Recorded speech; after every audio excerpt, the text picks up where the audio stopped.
चलो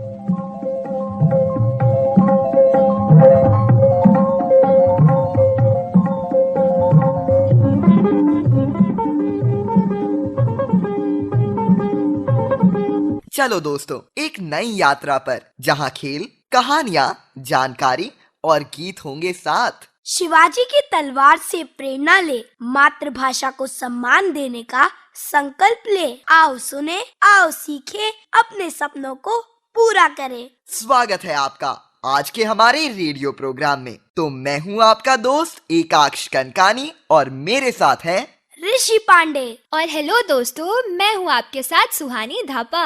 और मैं हूँ आपके साथ सोनल। ऋषि, तुम्हें पता है मेरी सबसे प्रिय भाषा हिंदी है। क्यों ना हो, यह मैं बचपन से सुनता जो आया हूँ। हाँ, परंतु आजकल मुझे लगता है हम बच्चों को हिंदी से ज्यादा दूसरी भाषाएं पसंद है, खासकर अंग्रेजी। हमें लगता है अंग्रेजी में बोलने से हम स्वयं को मॉडर्न बता सकते हैं। मेरे तो दोस्त हिंदी पढ़ने लिखने में बहुत गलतियाँ करते हैं। सही कह रहे हो दोस्त। इसी से मुझे एक दोहा याद आ गया, अपनी भाषा बोलते आती जिसको लाज, बन सकता वह देश कब दुनिया का सरताज। दोस्तों, जैसे बिंदी माथे की शोभा बढ़ाती है, वैसे ही हिंदी हिंदुस्तान की शोभा है। मुझे तो लगता है हिंदी हमारा गर्व तो है, लेकिन जैसा हमारा गर्व हिंदी है, वैसे ही हर किसी के लिए उनकी भाषाएं, उनकी मातृभाषाएं अलग अलग होती है और उसी पे उनको गौरव भी होता है। तो हर भाषा की अपनी एक अलग सुंदरता होती है और अलग महानता और अलग इतिहास भी होता है। अच्छा दोस्तों, आप सबको पता है मेरी मातृभाषा तो भोजपुरी है। अरे वाह ऋषि, तो क्या तुम हमें कुछ भोजपुरी में बोल के बताओगे? हाँ, मैं अपना नाम बोल के बताता हूँ। हमार नाम ऋषि पांडे बा। अरे वाह, अच्छा, तो भोजपुरी है आपकी मातृभाषा। तो दोस्तों, तुम भी बताओ। अरे एकाक्ष, तुम, सोनल, तुम भी तो बताओ, तुम्हारी मातृभाषा कौन सी है? मेरी मातृभाषा तो उत्तराखंडी है। अच्छा, तो उसमें हम अपना नाम कैसे बताते हैं? उसमें हम कहते हैं म्यार नाम सोनल छ, तुम कंच। तुम कंचा मतलब? तुम कैसे हो? अरे वाह, और एकाक्ष तुम भी बताओ ना। खम्मा घनीसा, आप सब समझ ही गए होंगे कि मेरी मातृभाषा मारवाड़ी है। हाँ, ये तो मुझे समझ आ ही गया था। तो देखो दोस्तों, कितनी सुंदर है ना अलग अलग भाषाएं, और उसमें कैसे कैसे अलग अलग शब्द बनते हैं और कैसे उन्हें बोला जाता है। कितना लुभाता है ना हमें यह। हाँ, इसी से हमारा हिंदुस्तान है। मुझे लगता है हिंदी भाषा ना होती तो मैं क्या करता, कैसे मैं हिंदी की किताबें, कहानियाँ, पुराने ग्रंथ पढ़ता और समझता। सही कह रहे हो।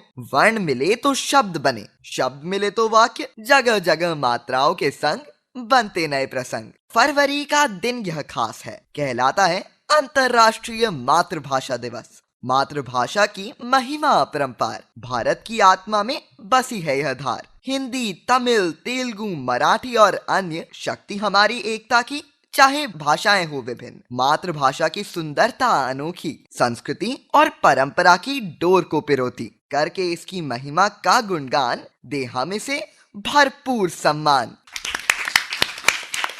अरे वाह एकाक्ष, तुमने तो बहुत ही अच्छी कविता सुनाई। अब इसी के साथ मेरे पास स्वामी विवेकानंद जी का एक प्रेरक प्रसंग है मातृभाषा दिवस से संबंधित। तो क्या मैं सुनाऊं? हाँ, सोनल सुनाओ। एक बार स्वामी विवेकानंद जी विदेश गए। वहाँ उनके अनेक प्रशंसक उनसे मिलने के लिए आए हुए थे। उन लोगों ने स्वामी जी की तरफ हाथ मिलाने के लिए कहा और अपनी सभ्यता के अनुसार अंग्रेजी में हेलो बोला। इसके जवाब में स्वामी जी ने दोनों हाथ जोड़कर कहा नमस्ते। उन लोगों ने सोचा शायद स्वामी जी को अंग्रेजी नहीं आती होगी। तब उनमें से एक ने हिंदी में पूछा, आप कैसे हैं? स्वामी जी ने सहज भाव से उत्तर दिया, I am fine, thank you. उन लोगों को बहुत आश्चर्य हुआ। उन्होंने स्वामी जी से पूछा, जब हमने आपसे अंग्रेजी में बात की तो आपने हिंदी में उत्तर दिया, और जब हमने हिंदी में पूछा तो आपने अंग्रेजी में जवाब दिया, इसका क्या कारण है? इस पर स्वामी जी ने बहुत ही सुंदर जवाब दिया। उन्होंने कहा, जब आप अपनी माँ का सम्मान कर रहे थे तब मैं अपनी माँ का सम्मान कर रहा था, और जब आपने मेरी माँ का सम्मान किया तब मैंने आपकी माँ का सम्मान किया। स्वामी जी का यह उत्तर सुनकर सभी श्रद्धावनत हो गए। वाह सोनल, क्या बात है। बहुत ही सुंदर प्रेरक प्रसंग सुनाया है आपने। अच्छा, आप सबको पता है प्रतिवर्ष 21 फरवरी को अंतर्राष्ट्रीय मातृभाषा दिवस मनाया जाता है। आओ इसी के कुछ रोचक जानकारियाँ अपने दोस्तों के साथ साझा करें। यह दिवस बांग्लादेश द्वारा अपनी मातृभाषा बांग्ला की रक्षा के लिए किए गए संघर्ष को दर्शाता है। इस दिन को मनाने का मकसद लोगों के बीच भाषाओं के प्रति प्रेम और संरक्षण को बढ़ावा देना है, जो हमारी संस्कृति और पहचान का एक महत्वपूर्ण हिस्सा है। अंतर्राष्ट्रीय मातृभाषा दिवस समावेशन को बढ़ावा देने और अधिक विकास लक्ष्यों को प्राप्त करने में भाषाओं की भूमिका को रेखांकित करता है। आज इस बात के प्रति जागरूकता बढ़ रही है कि भाषाएं विकास में सांस्कृतिक विविधता और अंतर सांस्कृतिक संवाद सुनिश्चित करने में महत्वपूर्ण भूमिका निभाती है। तभी तो कहा जाता है, अगर बनना है महान तो अपनी मातृभाषा का करे सम्मान। अच्छा दोस्तों, आप सबको पता है यह दिन हमें अपनी मातृभाषा के महत्व को समझने और उसका सम्मान करने का अवसर देती है। तुम्हें पता है हिंदी को पहले हिंदुई के नाम से भी जाना जाता था। हिंदी कहा जाता है कि उम्र में बहुत बड़ी है, होगी क्यों नहीं। यह 12वीं शताब्दी की जो है, यह संस्कृत की वंशज है, जो भारत की सबसे प्राचीन भाषा है। अच्छा एकाक्ष, तुम्हें पता है जो भाषा बच्चा अपनी माता और परिवार से सीखता है वह उसकी मातृभाषा कहलाती है। अच्छा, मतलब मारवाड़ी मेरी मातृभाषा हुई। हाँ एकाक्ष, तुम बिल्कुल सही कह रहे हो। आज हमारे साथ एक नन्हे कलाकार भी जुड़े हैं जो हमें एक भजन सुनाना चाहते हैं, तो चलिए चलते हैं उनके पास। मेरा नाम दक्ष परेवा है और मैं एक भजन सुनाने वाला हूँ। तेरी भोली सूरत कान्हा, ओ तेरी भोली सूरत कान्हा, देख कर प्यार हो जाए। दिन रात तड़पती डोलू तेरा दीदार हो जाए। तेरी भोली सूरत कान्हा, ओ तेरी भोली सूरत कान्हा, देख कर प्यार हो जाए। दिन रात तड़पती डोलू तेरा दीदार हो जाए। तेरी भोली सूरत कान्हा, ओ तेरी भोली सूरत कान्हा, सब कुछ अर्पण कर दिया तेरे प्यार में कान्हा, तेरे प्यार में कान्हा। कोई तुमसा नहीं है प्यारा संसार में कान्हा, संसार में कान्हा। 100 जन्म नहीं भूलूंगी, 100 जन्म नहीं भूलूंगी, दरस एक बार हो जाए। दिन रात तड़पती डोलू तेरा दीदार हो जाए। तेरी भोली सूरत कान्हा, ओ तेरी भोली सूरत कान्हा। तेरी सूरत पे सावरिया जग दीवाना हो गया, दीवाना हो गया। जो तेरे प्यार में खोया वो मस्ताना हो गया, मस्ताना हो गया। फिर और नहीं कुछ देखूं कि फिर और नहीं कुछ देखूं कि नजरें चार हो जाए। दिन रात तड़पती डोलू तेरा दीदार हो जाए। तेरी भोली सूरत कान्हा, ओ तेरी भोली सूरत कान्हा। वाह, कितना मनमोहक भजन सुनाया है दक्ष ने। तो कृषांक, आज आप हमारे लिए क्या लाए हो? मैं आप सबके लिए एक गाना लाया हूँ। हाँ हाँ, तो सुनाओ। ताकत वतन की हमसे है, हिम्मत वतन की हमसे है, इज्जत वतन की हमसे है, इंसान के हम रखवाले, पहरेदार हिमालय के हम झोंके हैं तूफान के, सुनकर गरज हमारी सीना फट जाते चट्टान के।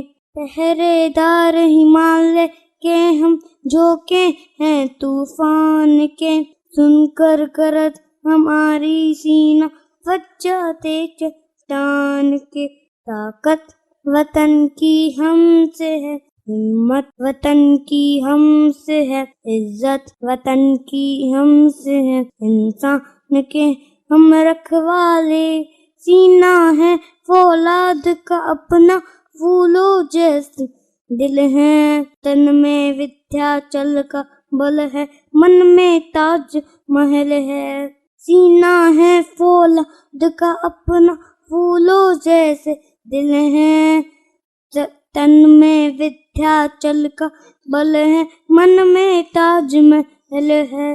ताकत वतन की हमसे है, हिम्मत वतन की हमसे है, इज्जत वतन की हमसे है, इंसान के हम रखवाले।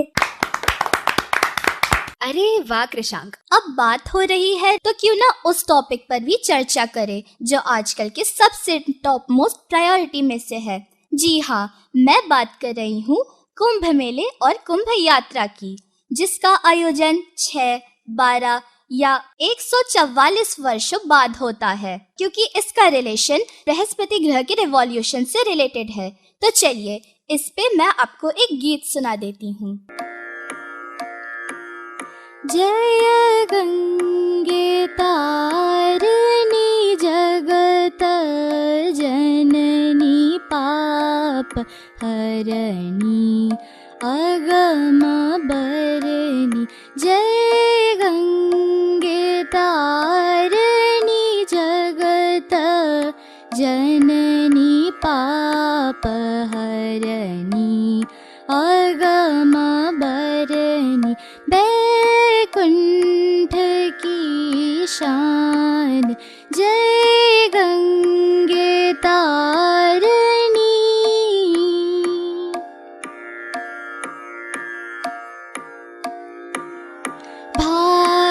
भागीरथी विष्णु पद पूत त्रिपथगा।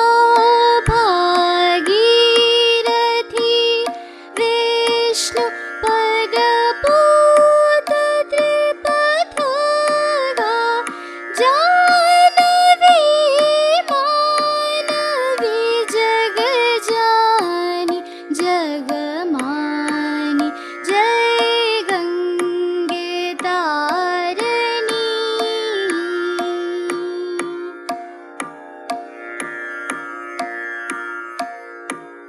माथे विराजे सघन वन विचरती। माथे विराजे सघन वन विचरती। कल कल धवल धार प्रयागे उतरती। कल कल धवल धार प्रयागे उतरती। कई ग्रह समेटे अमृत घूट देती। कई ग्रह समेटे अमृत घूट देती। नमो तस्यै श्वेत वसना सर्व पाप विनाशिनी। जय जय महाकुंभ जय मुक्तिदायिनी। जय जय महाकुंभ जय मुक्तिदायिनी। जय गंगे तारिणी जगत जननी पाप हरणी अगम भरणी। बैकुंठ की शान जय गंगे तारिणी।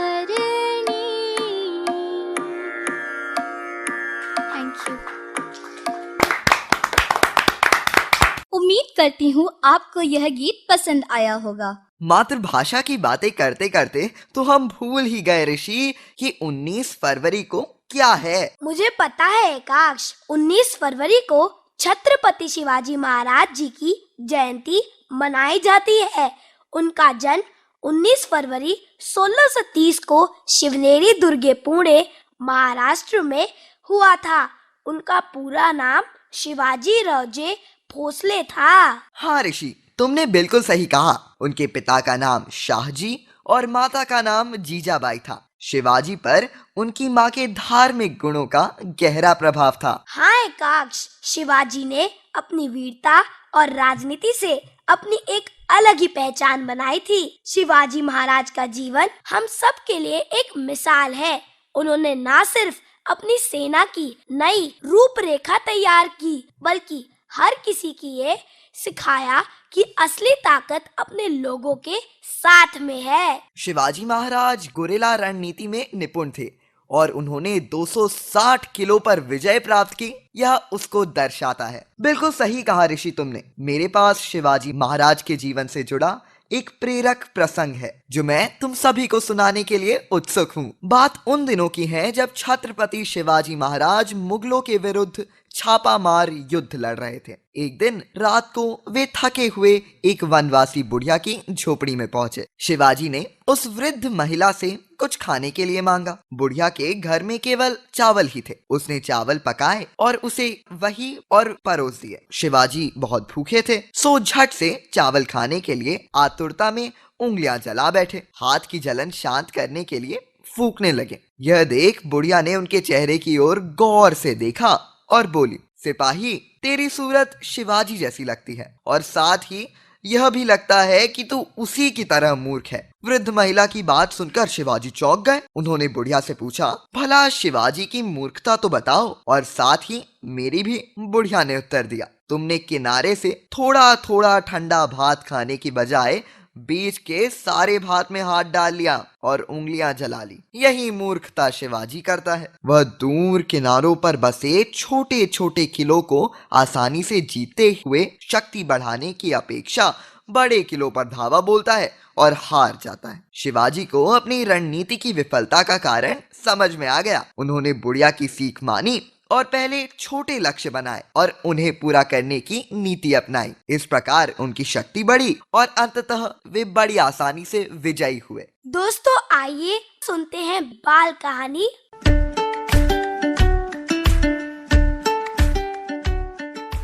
आज की कहानी का शीर्षक है एक कबूतर और मधुमक्खी। दोस्तों, बहुत समय पहले की बात है। एक जंगल में नदी किनारे एक पेड़ पर कबूतर बड़े आराम से रहा करता था। उसी जंगल में एक दिन कहीं से एक मधुमक्खी उड़ती हुई जा पहुंची। मधुमक्खी वहां से गुजर ही रही थी कि अचानक से जो नदी उस जंगल में बहती थी वो उस नदी में जा गिरी। उसके पंख पानी में भीगने के कारण गीले हो गए। मधुमक्खी ने बाहर निकलने की बहुत कोशिश की, लेकिन वह मधुमक्खी दुर्भाग्यवश निकल नहीं सकी। अब मधुमक्खी को अपनी जान का डर सताने लगा कि वो बचेगी या नहीं, लेकिन उसने हार नहीं मानी। उसने मदद के लिए चिल्लाना शुरू कर दिया, बचाओ बचाओ, कोई तो मुझे बचाओ, बचाओ बचाओ, मुझे बचाओ। तभी पास के पेड़ पर बैठे कबूतर की नजर उस मधुमक्खी पर पड़ गई। कबूतर ने आव देखा ना ताव और तुरंत उसकी मदद के लिए पेड़ से उड़ान भर दी। कबूतर ने मधुमक्खी को बचाने के लिए एक तरकीब सोची। कबूतर ने एक पत्ते को अपनी चोंच में पकड़ा और उसे नदी में गिरा दिया। वह पत्ता मिलते ही मधुमक्खी उस पर बैठ गई। थोड़ी ही देर में मधुमक्खी के पंख सूख गए। अब मधुमक्खी उड़ने के लिए तैयार। उसने कबूतर को जान बचाने के लिए धन्यवाद कहा। मधुमक्खी ने कहा, कबूतर भैया, आपने मेरी जान बचाई। आज मैं आपकी वजह से बच गई। कबूतर भैया, आपका बहुत बहुत धन्यवाद। उसके बाद मधुमक्खी वहां से उड़कर चली गई। इस बात को कई दिन बीत चुके थे। एक दिन वहीं पेड़ पर कबूतर गहरी नींद में सो रहा था। तभी एक लड़का उस पर गुलेल से निशाना साधने लगा। कबूतर गहरी नींद में था, इसलिए वह इस बात से अनभिज्ञ था कि कोई उस पर निशाना साध रहा है। लेकिन उसी समय वहां से वही मधुमक्खी गुजर रही थी। उसकी नजर उस लड़के पर पड़ गई। मधुमक्खी ने लड़के की तरफ उड़कर लड़के के हाथ में डंक मार दिया, जिस हाथ से उस लड़के ने गुलेल को थाम रखा था। मधुमक्खी के काटते ही लड़का तेजी से चीख उठा। उसके हाथ से गुलेल गिर गया। लड़के के चिल्लाने की आवाज सुनकर कबूतर की नींद खुल गई। कबूतर मधुमक्खी के कारण आज सुरक्षित बच गया था। कबूतर सारी बात समझ गया। उसने मधुमक्खी को कहा, मधुमक्खी बहन, आज तो तुम्हारी वजह से मेरी जान बच गई। दोनों कबूतर और मधुमक्खी जंगल की ओर उड़ गए।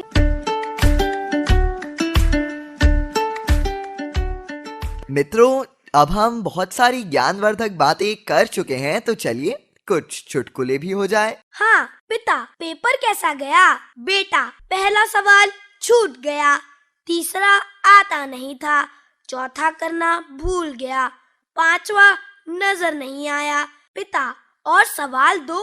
बेटा, बस सिर्फ वो ही गलत हो गया। परीक्षा में सवाल आता है, चैलेंज किसे कहते हैं? पप्पू ने पूरा पेपर खाली छोड़ दिया और आखिरी पेज पर लिखा, अगर हिम्मत है तो पास करके दिखाओ। एक लड़की फल वाले से संतरे खरीदने जाती है। लड़की, भैया संतरे कैसे दे रहे हो? फल वाला, 100 रुपए में 10 संतरे मिलेंगे। लड़की, भैया कुछ कम कर दो ना प्लीज। फल वाला, 80 रुपए में 8 संतरे ले लो। लड़की, थैंक यू भैया। टीचर, 5 में से 5 घटाने पर कितना बचेगा? गोलू, पता नहीं। टीचर, अगर तुम्हारे पास 5 भटूरे हैं और 5 भटूरे मैं तुमसे ले लूं तो तुम्हारे पास क्या बचेगा? गोलू, मैडम जी, छोले। अच्छा चलो, चुटकुले तो बहुत हो गए, अब थोड़ी दिमाग की कसरत की जाए। हाँ हाँ बिल्कुल। तो मेरे पास कुछ पहेलियां हैं, क्या तुम उसका उत्तर देने के लिए तैयार हो? कोशिश तो पूरी रहेगी। चलो अब इसका उत्तर दो। पीली खाल के अंदर फूल, धूप लगे तो जा उगल, बिना बीज के फल में होता, मुझ में कभी न कीड़ा होता। बताओ इसका नाम। सनफ्लावर? नहीं, गलत ऋषि। इसका नाम केला है क्या? बिल्कुल सही एकाक्ष, तुमने तो बड़ा सही उत्तर दिया। वो तो मैं पहले से ही जानता था कि यहाँ पे केवल मैं ही समझदार हूँ। अच्छा अब इसका उत्तर दो। जल और थल पे करे बसेरा, धीमी धीमी चाल, लंबी उम्र खूब है पाई, चमड़ी उसकी ढाल। बहुत ही आसान। अब मुझे तो पता है, अब मैं चाहूंगी एकाक्ष बताए, क्योंकि वो यहाँ पे सबसे समझदार है। हाँ हाँ बताओ एकाक्ष। इसका उत्तर कछुआ है क्या? अरे वाह एकाक्ष, तुमने तो इसका बिल्कुल सही उत्तर दिया। चलो, मेरी परीक्षा में तो तुम खरे उतर आए। अच्छा, मेरे पास भी एक पहेली है, पूछूं? हाँ हाँ बिल्कुल। ऐसी क्या है जो ऊपर नीचे होती है मगर हिलती नहीं? उम्र? नहीं। हमें तो नहीं पता ऋषि, तुम्हें बता दो। अच्छा, इसका उत्तर है तापमान। अरे इसका उत्तर यह था। मैं तो बस बोलने ही वाली थी इसका उत्तर। मैंने सोचा कि कभी तुम लोगों को भी अवसर दे दूं सोचने का। ओहो। जरा सोचो, तुम अंधेरे कमरे में बंद हो तो तुम बाहर कैसे आओगे? दरवाजा खोल के, लाइट जला के, टॉर्च जला के। अरे यार, अगर सोचना बंद कर दोगे तो अपने आप ही कमरे से बाहर आ जाओगे। मेरे पास भी एक पहेली है, पूछूं? हाँ हाँ। एक व्यक्ति 30 रुपए में गंजा होता है, तो 30 गंजे कितने रुपए में गंजे होंगे? अरे गंजे तो ऑलरेडी गंजे हैं, अब और क्या गंजे होंगे?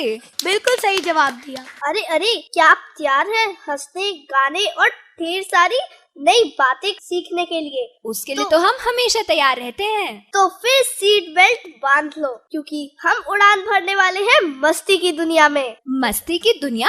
अरे आखिर इस दुनिया में क्या होता है? इस मस्ती में मैं एक गाना सुना सकती हूँ? हाँ, क्यों नहीं? आहा आहा आहा आ आ